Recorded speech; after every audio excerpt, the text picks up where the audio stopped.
welcome to today's Learn at Home. I'll be taking you mathematics. My name is Adejoro Cornelius, and today we'll be looking at the topic Roman numerals.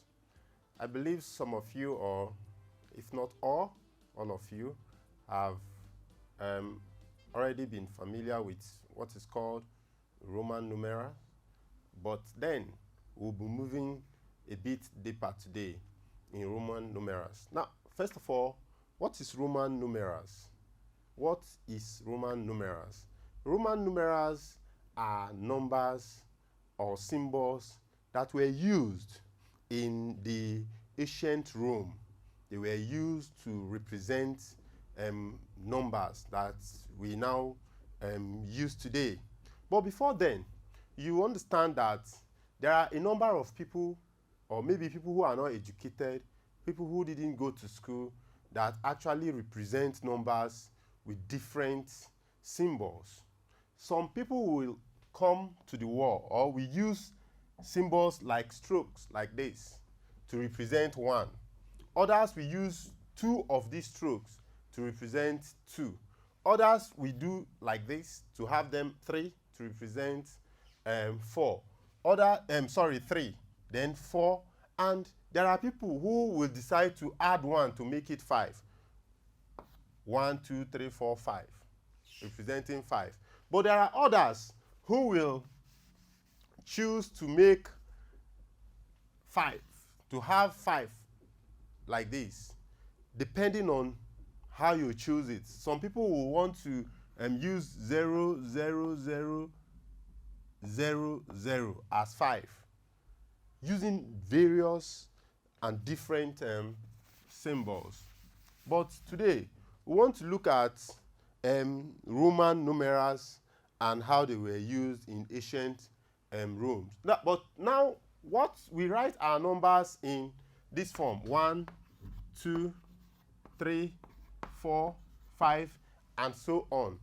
But this is called the Hindu-Arabic method of writing numbers. This is what is now more popular today. This is what many people have now been familiar with, but it is called Hindu-Arabic numerals or numbers. Then we want to see how we can write a few of these numbers and represent them in Roman numerals. For example, if we have example 1, we have numbers like 1, 2, 3, 4, 5, 6, 7, 8, 9, 10. So we want to see how these numbers are written in Roman numerals. We want to see how 1, 2, 3 to 10 are written or represented in Roman numerals. Again, you should not forget that I did mention that these numbers we are familiar with, as in 1, 2, 3 that we now use today, are called Hindu-Arabic numerals or numbers. So for 1, it is written as I, which you can represent in this form. Then for 2, it is written as I. We use letters for them, I. For 3, it is written as I.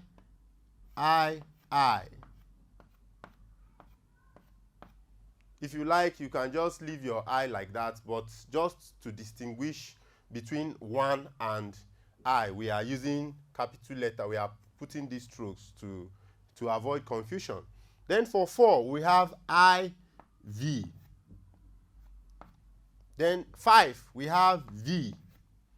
For now, I will stop at 5 and explain something, because we said in this class we want to move a bit deeper than what we are familiar with. Why do we have IV here and then we are having V here? Because by the time we'll be writing 6, we will have VI.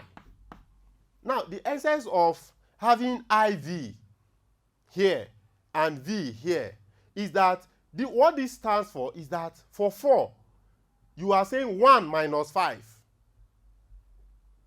to make it 4. 1 minus 1 from 5, pulling 1 out of 5 to get 4. Now, we cannot have written I in 4 places, just the way we did 3, as 4, because in Roman numerals, you do not repeat letters or symbols more than 3 times. So when you get to a point where you cannot repeat a particular letter or symbol more than 3 times, then you have to find a way around it. And that's what we've done here. So you now have to minus 1 from the next number. By the time we get to 49, 50, if we do that, you will see the difference. You see what I'm talking about. Now, for 6, we have VI. Okay, when we get to 9, you will see that. For 6, we have VI because we are saying 5 plus 1. We have VI. Now, let's write 7. We'll write 7 as VII. That is 5 plus 2. 2 is II. Now, for 8, we'll have VIII. That is 5 plus 3.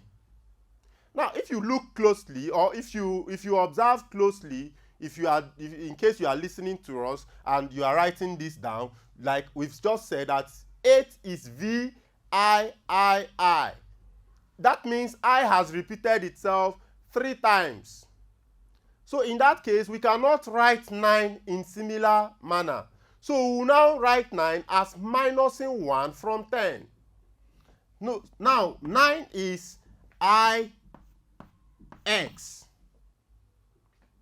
9 is IX, meaning 1 minus 10 to give us 9. Just the way we did to 4. So what we now have as 10 is X. That's what we have as 10. It's as simple as that. It is not complicated and it is not confusing. If you observe closely, whenever you have a particular letter by the right or lower letter by the left hand side, it means you are minusing. When it's at the other side of the right hand side of the bigger letter or number, it means you are adding. So here we have our 1 by our left hand side, meaning we are minusing from the bigger number. So when we have our 1, which is I, at the right hand side of 5, it means we are adding. We are adding to 5 to make it 6. Now, having said that, we want to proceed further with more examples in tens. When I say number in tens, it means numbers like 10, 20, 30, 40, and so on. So we'll move on with examples now in tens and no longer in unit, or no longer in numbers below 10.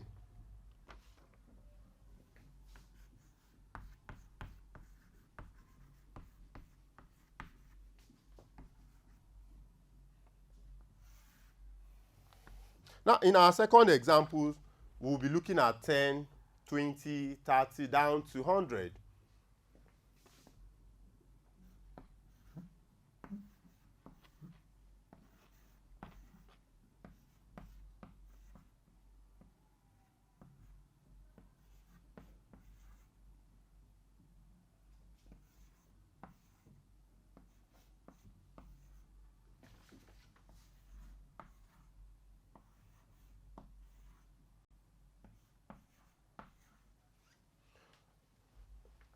Now, what we have is 10, 20, 30, 40, 50, 60, 70, 80, 90, and then 100. So 10, from what we have here, is X. If we flash back to our previous example, we had 10 as X. And then, similarly, we have 20 as XX if we also consider what we had in the case of 1 and 2. We had 1 as I, and we had 2 as II. And so we are having 10 as X, we are having 20 as XX. And we also have 30 as XXX. X.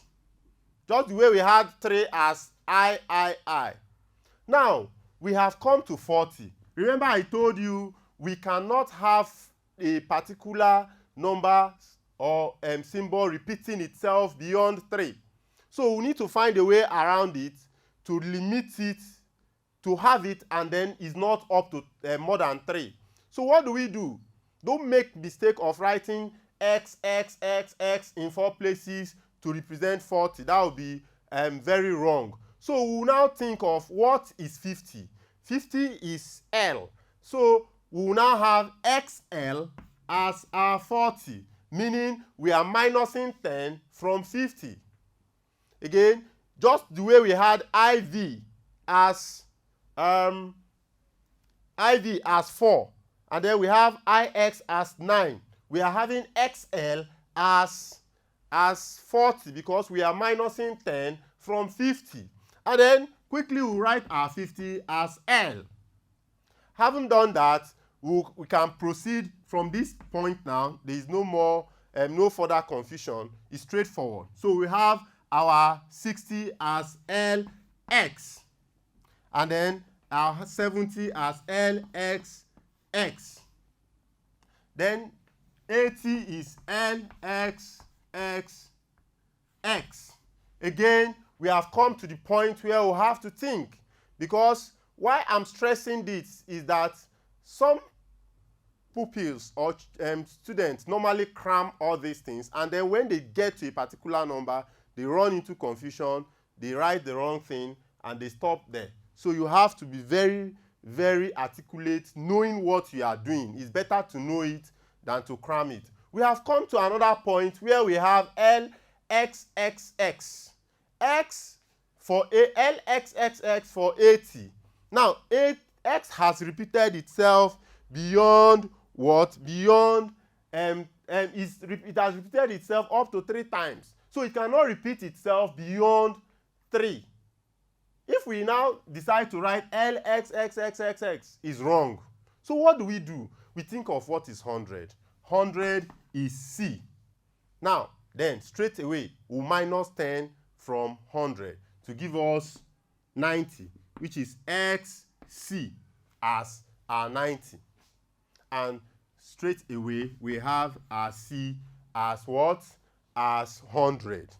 So that is that for this lesson. All you need to take note of is where a particular letter is repeating itself, and it keeps repeating itself. Once it gets to 3, make sure it doesn't happen again. You need to find a way around that in resolving that. So I will quickly write your assignment and ensure you do it, and ensure you submit to the through the appropriate channels, or through phone number you are told to submit through. Thank you. So our assignment for this lesson is very simple.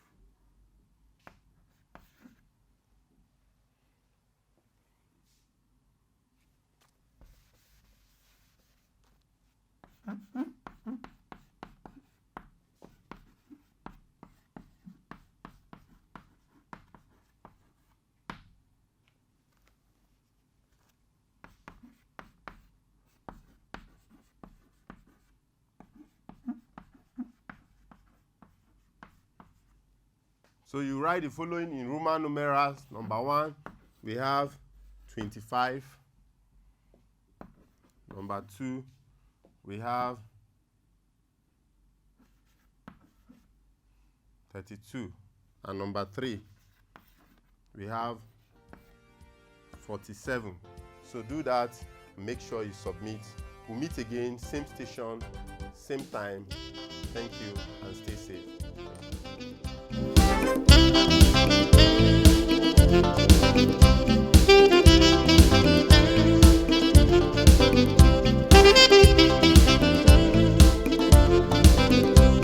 Thank you.